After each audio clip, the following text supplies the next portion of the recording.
Frank told Ghislain that he had learned a strange swordsmanship but still couldn't beat him with such feeble mana. Then Frank started pushing his attack down with a greater amount of mana embedded in it. He laughed evilly, telling Ghislain that he would die there. But Ghislain wasn't even threatened by his empty words and just smiled at Frank. This caught Frank's attention, prompting him to ask why Ghislain was smiling in that situation. To avoid the pressure of being pushed down by Frank, Ghislain moved his body to get an opening. This alarmed Frank as he slowly lost balance, and Ghislain kicked Frank in the head. It was a perfect hit this time, and Frank was the one being pushed back by the young MC. But Frank still smiled, saying that he had already told Ghislain that all of his attacks wouldn't work with that amount of mana. Suddenly, blood came from Frank's mouth, catching his attention. He started to fall to his knees and began coughing up blood. Frank looked at his hand, which was shaking. He started to question what had just happened. He thought the power of Ghislain's attack seemed different. Frank couldn't believe it, thinking that there was no way for Ghislain to pierce through his enhancement with that skill level. Ghislain slowly walked toward Frank and said that he never expected there would be a true culprit behind Elena's death. Ghislain starts to get serious, and the atmosphere shifts along with his aura. It feels as if he has become a completely different person. Ghislain's mana began rampaging this time as he unleashed his third core. Ghislain accused Frank of killing Elena and warned him to prepare himself. Frank started sweating in fear, questioning what was happening. He asked Ghislain how he boosted his mana so greatly, but Ghislain didn't answer. He was ready to slash down his enemy. Frank was shocked, thinking that Ghislain was so fast. This time, Ghislain was the one continuously attacking, controlling the tempo of the battle. All Frank could do was block Ghislain's attacks. Ghislain rotated his sword and released a full swing using the two swords in his hands. But even with that great force, Frank managed to block the attack. Frank couldn't believe that someone like Ghislain could do that. He thought it was impossible. He felt his hands turning numb just from blocking Ghislain's strikes. His hands shook as his sword was chipped down. To Frank, no matter how much mana one draws, it usually has limited effect. As he fought Ghislain, he couldn't imagine the worst-case scenario, having never heard of a method that increased mana so explosively. For him, the sudden change in Ghislain was as if he had become a completely different person. With Ghislain's final strike, he managed to break Frank's sword, landing a full upward strike on the villain. It was a long slash that penetrated the enemy's body, but Ghislain didn't want to end it there. He released another follow-through strike, piercing it through Frank's body. That strike made Frank cough up blood.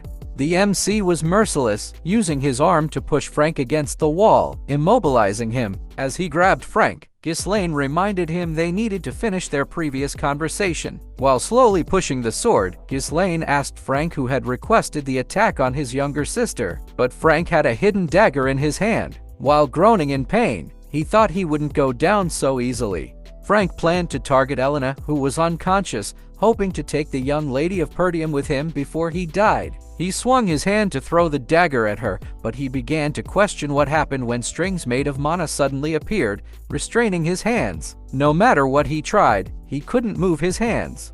Ghislain then offered to make a deal with him, glaring at him. Ghislain warned Frank not to try anything useless and just answer his question, promising to sheath his sword. Frank started looking at the threads, wondering if they were created with mana. He was thinking that no matter what he did, he couldn't move his hand. He started to question when Ghislain made those threads. Frank recalled a glimpse of memories when Ghislain made the threads. But the MC was always prepared, as this threat had always lingered within him. Ghislain, ever merciless, presses the sword deeper into Frank, making the pain excruciating for his enemy. Then Ghislain looked him in the eyes while holding the sword that stabbed him. Ghislain said that he was sure someone of Frank's caliber would know how to patch himself up. But Ghislain told him it wouldn't matter if he destroyed his mana core. Frank was confused, asking him what he meant. But as Frank looked at the sword, the mana was already surging through it in Ghislain's hand.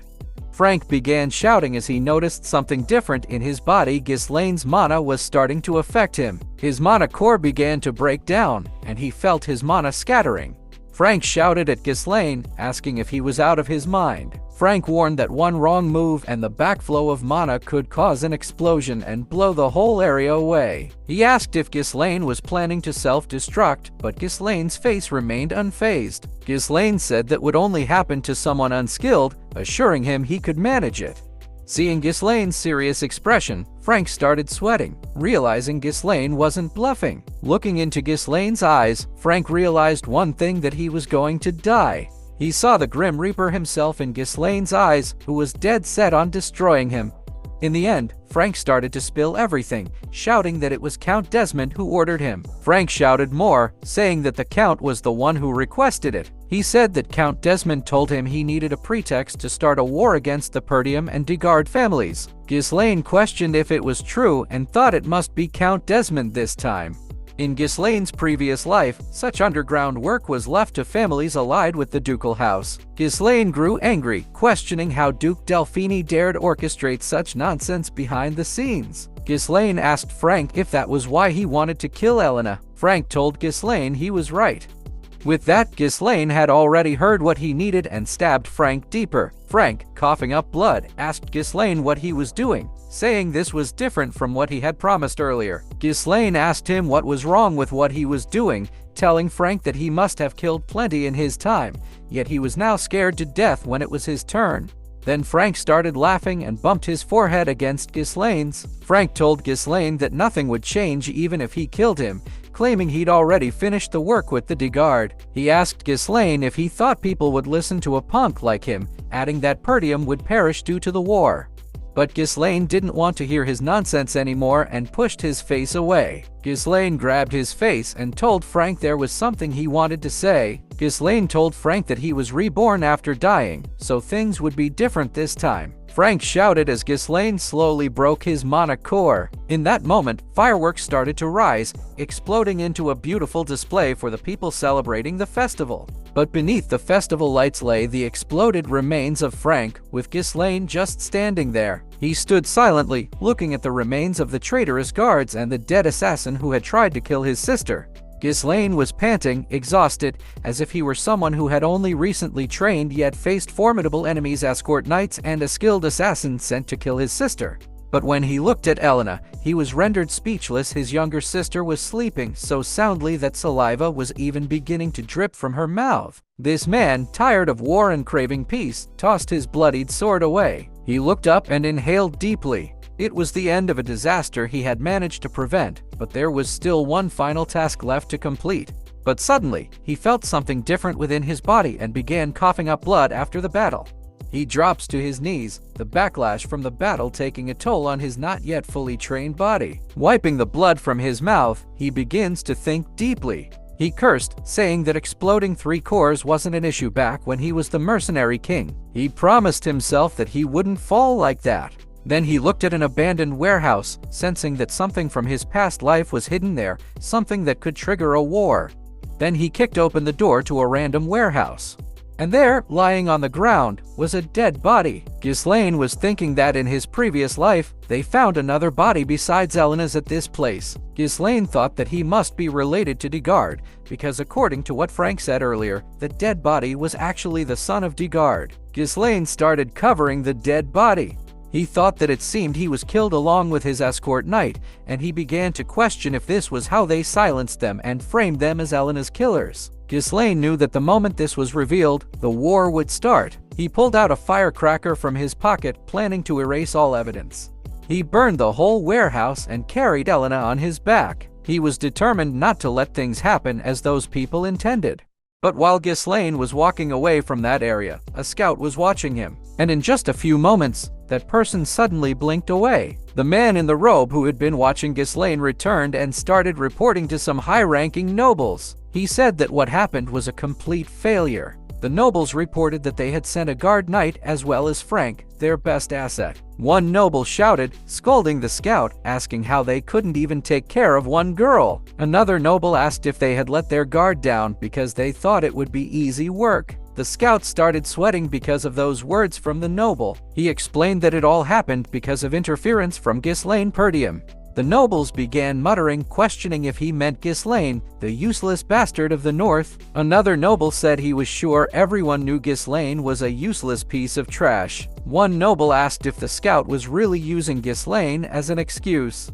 The scout said that Ghislain was completely different from the information and rumors about him. The scout told them everything he had seen. He described how Ghislain glared at the enemy with cold killing intent, pulling out his sword and manifesting it with his mana. He recounted how Ghislain used his mana to eliminate the assassins instantly and without hesitation, as if they were mere pieces of sushi. He detailed how Ghislain captured and killed Frank using unconventional fighting techniques, threatening him until he revealed everything through underhanded methods. He also mentioned how Ghislain burned down the warehouse, destroying all evidence, before walking away with Elena. The scout could only conclude one thing: Ghislain was a completely different person. The scout said they had already taken care of things with Degard, so starting a territorial war wouldn't be an issue. He begged the nobles to give him one more chance. But the nobles were furious with the result and told him to shut up, scolding him for failing to gather information on one kid. One noble asked if he realized how much of a setback this event had caused them, saying he couldn't even complete an easy mission and still had the audacity to ask for one more chance. They agreed on one thing, that he should be eliminated. Then, someone seated at the center spoke a single word. He told the nobles that they were noisy, and everyone fell silent instantly. The person with a shady aura asked the scout what kind of chance he wanted. The scout said he would get rid of Ghislain Perdium. The leader asked him how he planned to do that. The scout replied that he would arrange a natural duel and already had someone in mind. The nobles began questioning who that person was. The scout revealed that the person's name was Cain Loges, famous for his strength-based swordsmanship. He said that despite his young age, Cain was the epitome of strength, and he could confidently say that no one in the north could match his power. The scout added that Cain was Ghislain's cousin, so he was sure it wouldn't be forced to have them meet. The nobles were silent about the scout's proposal, as the leader was the one speaking. With a serious look in his eyes, he told the scout that if he failed again, there would be no next time. The scout assured their leader that he wouldn't disappoint him. In the Perdium Castle training hall, Old Man Fergus asks his master for an excuse because something is approaching. But suddenly, some sort of string appears and grabs the sword that was on the wall of the training hall. This shocks Old Man Fergus. The sword is pulled in a certain direction, landing in Ghislain's hand as he catches it. The guy was like Spider-Man. Then he starts rotating his sword left and right and says it's alright now, that skill should do for now. This time, since he was focused, he only just noticed the old man standing nearby. He called out to Old Man Fergus. The old knight bows and apologizes. Fergus said that Ghislain was so focused on his training. Then, curious, Fergus asks the young master how he did that just now. Ghislain starts demonstrating the mana string attack on the sword and asks if that's what Fergus was referring to. Ghislain explains that it's called a mana thread, using mana like a string. Ghislain recalls that in his past life, he used it all the time, but he knows that at his current skill level, he needs to implode his core to use it as he used to because he's lacking mana.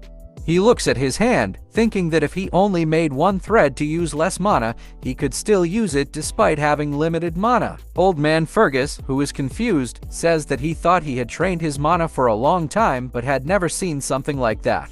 Fergus starts thinking deeply. He realizes that just a while ago, the young master didn't even use mana, let alone train. He begins questioning in his mind how long it took Ghislain to come up with the idea of using mana like that. Ghislain asks the old man if he has something to tell him. Fergus says he just wanted to stop by to say something. Ghislain asks him what it is. Then Fergus bows and thanks him for protecting the young lady. Ghislain asks him why he should be thanking him because it was something he should have done. Then Ghislain invites the old man to eat. In the territory of Perdium, a few days pass after that incident. The festival was paused. It only made sense, as a guard knight tried to traffic the young lady. Elena was alone, saying that everyone thinks she is lying when she says that Ghislain was the only one who saved her. Elena tells Ghislain that he should have said something to them. Ghislain says it's fine since people wouldn't believe them anyway. Belinda is quite annoyed about this. She says that Jamal and Philip were trying to take the lady for themselves. She starts calling them bastards, saying that she knows they are perverts. But Ghislain just smiles silently because Elena lived. For Ghislain, he was able to stop the war from happening, but he is sure those guys won't give up. He knows that he can't stop them on his own forever. He needs to grow a military force. Ghislain thinks that he needs to get more into politics to achieve something like that. But when he opens the food that was served, he sees nothing elegant, just a simple piece of potato. He is silent at first. Then he asks Belinda why they are getting dessert first. Belinda asks him what he means by dessert. She says he must already know about their situation. Then Ghislain hears someone shouting outside their estate, demanding compensation. His eardrums felt as if they were about to burst from the intense rallying sounds coming from outside. It seems to be a fat merchant shouting, telling the Perdium family to compensate for the damages caused by the festival's cancellation. Behind him is a crowd of merchants rallying, shouting at them to compensate. Even when the guards tell them to calm down, the people are furious. They shout, saying that the Perdians must come out now and that the people inside must be swimming in money. Ghislain looks outside the window and asks what the hell is going on. Belinda says she knew those guys would do this. She explains to Ghislain that their county is full of merchants who make a living from the profits generated by the festival. She says last year was good enough for them. Belinda tells Ghislain that since the festival was cancelled after just one day, it makes sense they are all upset. Ghislain starts sweating after hearing that. He asks Belinda if the situation in their county is that bad. Thinking about it, for Ghislain, this situation is not good. He thinks that they will only get more aggressive if he doesn't do anything about them. Ghislain calls Old Man Fergus and asks him about the tasks that the soldiers are doing. Ghislain tells Old Man Fergus to send them down to calm the crowd. The old man just smiles and tells Ghislain that they don't have any soldiers. Ghislain is quite shocked, asking what he means. Old Man Fergus explains that most of them have been dispatched to the Forest of Monsters for reconstruction due to the Urk raid. Ghislain can only swear in his mind, realizing that they don't have any soldiers left. Perdium is basically at war eternally, with barbarians to the north and, on the other side, the Forest of Monsters from which threats can emerge at any moment. Realizing that there is no money or soldiers left, Ghislain can only think that their territory is a mess. Then Ghislain grabs Belinda and tells her that they need to talk. He asks if she is the one managing his money right now. Ghislain tells Belinda to use it to calm down those merchants. But with a straight face, Belinda says there isn't any money. Ghislain asks her why there is no money. Belinda reminds him that the Count cut off his allowance because he spent money like water.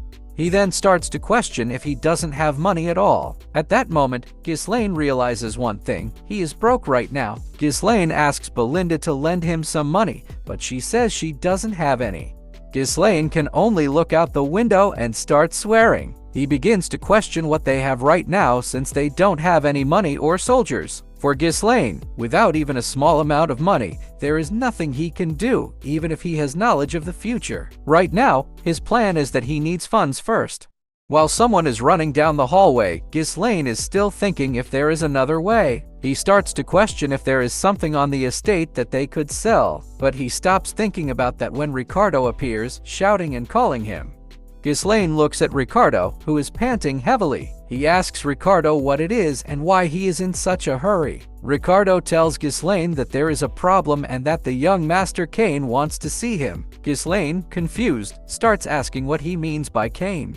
Meanwhile, the commander of the army, Scoven, is totally beaten up today. Then someone punches him again in the face. A large fist was approaching Scoven at a faster speed with greater force. It landed a perfect uppercut on Scoven's abdomen. Scoven started coughing up blood. That punch was so disastrous and painful. Even though he was wearing full armor, the blow left a mark on it, bending the iron armor on his body with its incredible strength. When Ghislain arrives, Scoven is already down. Scoven, who is totally beaten up and panting, starts calling his young master. Seeing the poor state of one of the estate's soldiers makes Ghislain's face look angry. Ghislain starts glaring at the bastard who brought his loyal knight to such a state, transforming an innocent man into someone so wretched. Then a big, large, and muscular guy appears. He tells Ghislain that he has been waiting and starts calling Ghislain's name while smiling at him. I don't know what will happen next, but this young chick smells some kind of beating in the next chapters.